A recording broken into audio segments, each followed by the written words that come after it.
Friends, welcome back to our YouTube channel. അപ്പോൾ ഇന്ന് ഞാൻ നിങ്ങളുമായിട്ട് ഷെയർ ചെയ്യുന്നത് ഡെലിവറിക്ക് എത്ര രൂപ ചെലവായി.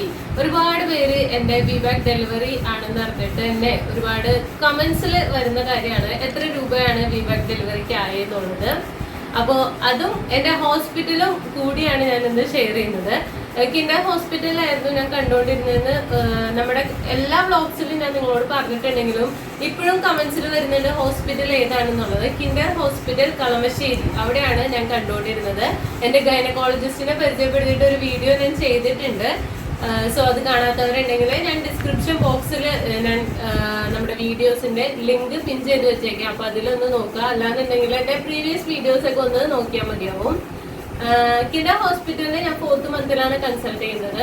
നമ്മള് ബാക്ക് അത് തന്നെയാണ് മെയിൻ ആയിട്ട് അവിടെ സ്റ്റിക്ക് ഓൺ ചെയ്യാനായിട്ടുണ്ടായിരുന്ന റീസൺ എന്ന് പറയുന്നത്. ഡോക്ടർ മധുജ ഗോപിശ്യാം തന്നെയാണ്.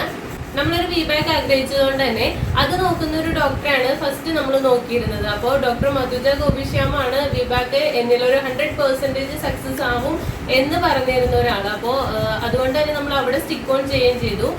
നമുക്ക് അവിടെ എല്ലാ ഫെസിലിറ്റീസും 24 hours ഉണ്ടായിരുന്നു. കിൻഡർ ഹോസ്പിറ്റലിൽ നമുക്ക് വിത്തിൻ മിനിറ്റ്സിൽ ടാക്കിൾ ചെയ്യാൻ പറ്റുന്ന ഫെസിലിറ്റീസ് നമുക്ക് ഹോസ്പിറ്റലിൽ അവൈലബിൾ ആയിരുന്നു. ബാക്ക് നോക്കിയിരുന്നത് കൊണ്ട് തന്നെ നോർമൽ ഡെലിവറി ഇൻ കേസ് ആയില്ല, എമർജൻസി ഒരു C-സെക്ഷൻ വേണ്ടി വരും, ആ ഒരു ഇതുണ്ട്, അല്ലെങ്കിൽ ബേബീൻ്റെ ഒരു level 3 NICU ഒക്കെ വേണ്ടി വരും എന്നുണ്ടെങ്കിൽ എല്ലാം ഉള്ളൊരു ഫെസിലിറ്റി നമുക്ക് ഹോസ്പിറ്റലിൽ അവൈലബിൾ ആയിരുന്നു. സോ ഭയങ്കര ഒരു ടെൻഷൻ ഫ്രീ ഒരു പ്രഗ്നൻസിയും ഡെലിവറിയൊക്കെ ആയിരുന്നു നമുക്ക് കിൻഡർ ഹോസ്പിറ്റലിൽ ഉണ്ടായിരുന്നത്.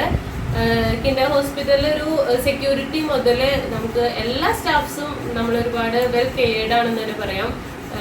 എവ്രി വൺ നമ്മളെ നോട്ടീസ് ചെയ്യും. നമ്മൾ പോകുമ്പോഴെല്ലാം നമുക്ക് വേണ്ട എല്ലാ കാര്യങ്ങളും അവർ ചെയ്ത് ഇതൊക്കെ കമ്മ്യൂണിക്കേറ്റ് ചെയ്യാനായിട്ട് ഭയങ്കര എളുപ്പമാണ്. നമ്മളായിട്ട് മിങ്കിൾ ചെയ്ത് പോകുന്നതാണ്. അപ്പോൾ ഒരു നല്ലൊരു ഫ്രണ്ട്ലി അറ്റ്മോസ്ഫിയർ ആയിരുന്നു നമുക്ക് അവിടെ ഉണ്ടായിരുന്നത്. ഇനി നമ്മുടെ മെയിൻ കാര്യം, അതായത് എത്ര രൂപ ചെലവായി, ആ ഒരു കാര്യത്തിലേക്ക് വരാം. ഞാൻ അവിടെ ഒരു പാക്കേജ് ഡെലിവറിയാണ് എടുത്തിട്ടുണ്ടായിരുന്നത്. എൻ്റെ 4th മന്ത് മുതൽ ഞാനൊരു പാക്കേജ് എടുത്തിട്ടുണ്ടായിരുന്നു.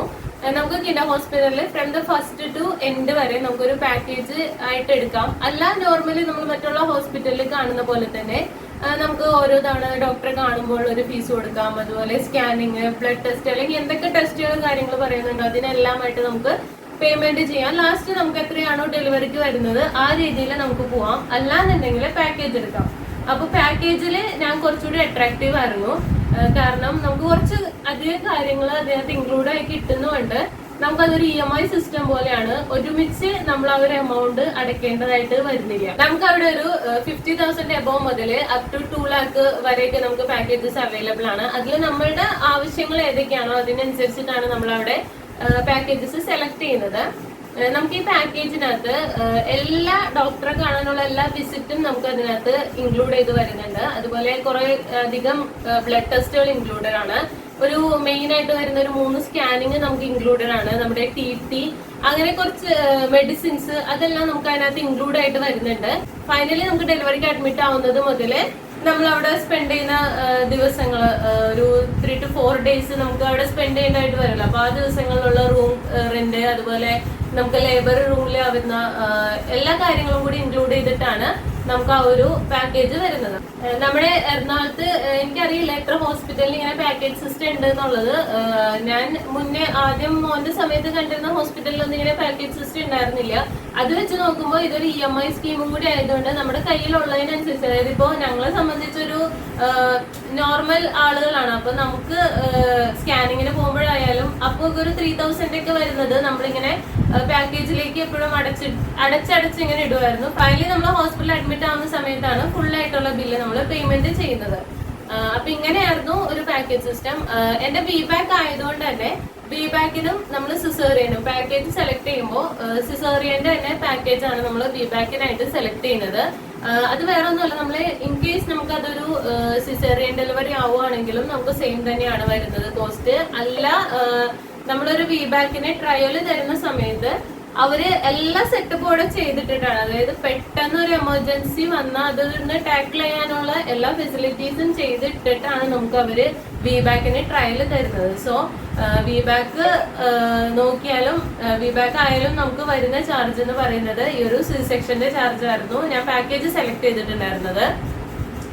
ഞാൻ സെലക്ട് ചെയ്ത പാക്കേജ് 71,000ന്റെ പാക്കേജ് ആയിരുന്നു. എനിക്ക് അതിൽ നിന്ന് ഒരു രൂപ പോലും എന്റെ ഒരു കാര്യത്തിനായിട്ട് എനിക്ക് എക്സ്ട്രാ പേയ്മെന്റ് വന്നിട്ടില്ല. ബേബിയുടെ ഒരു ബേസിക് പാക്കേജ് ആയിരുന്നു ബേബിക്ക് ഉണ്ടായിരുന്നത്. 7,000ന്റെ പാക്കേജ് ആണ്. ഇത് തന്നെയാണ് ബേബിക്കും ആയിട്ടുണ്ടായിരുന്നത്. എക്സ്ട്രാ വേറെ ബില്ല് കാര്യങ്ങളൊന്നും ഉണ്ടായിരുന്നില്ല. ഒരുപാട് പേര് നമ്മുടെ ഫേഷ്യല് അതിന്റെ വീഡിയോ, അതുപോലെ തന്നെ ന്യൂ ബോൺ ഫോട്ടോഷൂട്ടിന്റെ ഒക്കെ വീഡിയോ കണ്ടപ്പോൾ ഒരുപാട് പേര് ചോദിച്ചിട്ടുണ്ടായിരുന്നു ഇതെല്ലാം എക്സ്ട്രാ നമ്മൾ ആഡ് ഓൺ അല്ലേ എന്നുള്ളത് ചോദിച്ചിട്ടുണ്ടായിരുന്നു. പക്ഷെ ഞാൻ ആ വീഡിയോസിലെല്ലാം വ്യക്തമായിട്ട് പറയുന്നുണ്ട് നമുക്ക് കോംപ്ലിമെന്ററി ആയിട്ട് അവിടെ നിന്ന് കിട്ടുന്നതാണെന്നുള്ളത്. അത് പാക്കേജ് എടുക്കുന്നവർക്ക് മാത്രമല്ല, പാക്കേജസിൽ അല്ലാതെ ഡെലിവറി ആവുന്നവർക്കും ഇതെല്ലാം ഇൻക്ലൂഡ് ചെയ്തിട്ട് തന്നെയാണ് അവിടെ നിന്ന് കിട്ടുന്നത്. പിന്നെ ഒരുപാട് പേര് ചോദിച്ച മറ്റൊരു കാര്യമാണ് ഡെലിവറിക്ക് ഹസ്ബൻഡ് കൂടെ കയറിയിരുന്നു എന്ന് പറഞ്ഞപ്പോൾ അതിന് എക്സ്ട്രാ എത്ര രൂപ അവര് വാങ്ങി എന്നുള്ളത്. 1 രൂപ പോലും വാങ്ങിയിട്ടില്ല. നമ്മൾ LDRP ഒന്നും അല്ല എടുത്തിട്ടുണ്ടായിരുന്നത്. നോർമലി ഉള്ള ആ ഒരു ഫെസിലിറ്റി മാത്രമാണ് എടുത്തെങ്കിലും ഫൈനൽ സ്റ്റേജിൽ ഹസ്ബൻഡിന് എന്റെ കൂടെ കയറ്റിയതിന് അവരും അതിനൊന്നും എക്സ്ട്രാ നമുക്ക് എമൗണ്ട് ഒന്നും വന്നിട്ടില്ല. ഫുൾ നമ്മൾ ഈ ഒരു പാക്കേജിൽ തന്നെയാണ് പോയിട്ടുണ്ടായിരുന്നത്. 3 days സ്റ്റേ ആണ് നമുക്ക് ഉണ്ടായിരുന്നത്. എല്ലാം കൊണ്ട് നമ്മളൊരു കംഫർട്ട് ഒരു അറ്റ്മോസ്ഫിയർ തന്നെയായിരുന്നു. നമുക്ക് ഇത്ര എമൗണ്ട് ഒക്കെയാണ് വന്നത്. ഈവൻ നോർമൽ ഡെലിവറി ആണെങ്കിൽ 50,000-ലൊക്കെയാണെന്ന് തോന്നുന്നു എനിക്ക് പാക്കേജസ് സ്റ്റാർട്ട് ചെയ്യുന്നത്. നമുക്ക് അതിനനുസരിച്ച് നമ്മളുടെ നീഡ്സ് എന്താണോ അതിനനുസരിച്ചിട്ട് നമുക്ക് പാക്കേജസ് അപ്ഗ്രേഡ് ചെയ്യാനായിട്ട് പറ്റും.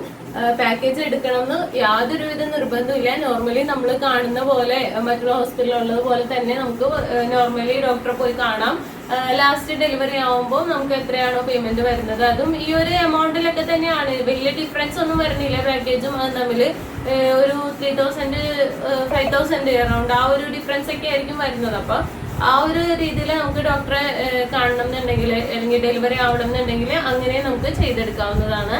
എനിക്ക് ചുറ്റും ഒരുപാട് പേര് പറഞ്ഞു കേട്ടിട്ടുണ്ട് ഈ പാക്കേജ് എന്ന് പറയുന്നത് അവരുടെ ഒരു തന്ത്രമാണ്, നമ്മളെ ലോക്ക് ചെയ്യാണെന്നൊക്കെ ഉള്ളത്. പാക്കേജ് എടുത്താൽ പിന്നെ അവിടെ നിന്ന് നമ്മൾ എന്തായാലും അവിടെ നിന്ന് മാറില്ലല്ലോ മറ്റൊരു ഹോസ്പിറ്റലിലേക്ക്, അവിടെ തന്നെ നിൽക്കുമല്ലോ എന്നൊക്കെയുള്ളൊരു ലോക്കിംഗ് ആണ് അവർ ഈ ഒരു പാക്കേജ് സിസ്റ്റം എന്ന് പലരും കംപ്ലൈന്റ് പറഞ്ഞ് ഞാൻ കേട്ടിട്ടുണ്ട്. പക്ഷെ എനിക്ക് അങ്ങനെ ഒരു കംപ്ലൈന്റ് എന്തായാലും അവിടെ നിന്നില്ല. ഞങ്ങള് ഡെലിവറിക്കായിട്ട് ആ ഹോസ്പിറ്റലില് ഡോക്ടർ മധുജനെ തന്നെ കാണണം എന്നുള്ള നിർബന്ധത്തിൽ തന്നെ അവിടെ തന്നെ നിന്നതാണ്. നമ്മൾ നോക്കിയപ്പോൾ അവിടെ എല്ലാ ഫെസിലിറ്റീസും ഉണ്ട്. ഒരു കാര്യത്തിന് നമുക്ക് അവിടെ നിന്ന് പുറത്തേക്ക് ഒരു കാര്യത്തിനും പോകേണ്ടതായിട്ട് ആവശ്യമില്ല. എന്ത് നീഡ് വന്നാലും എല്ലാം ടാക്കിൾ ചെയ്യാനുള്ള സിസ്റ്റം ഉള്ളത് കൊണ്ട് തന്നെ നമ്മൾ അവിടെ തന്നെ കണ്ടു.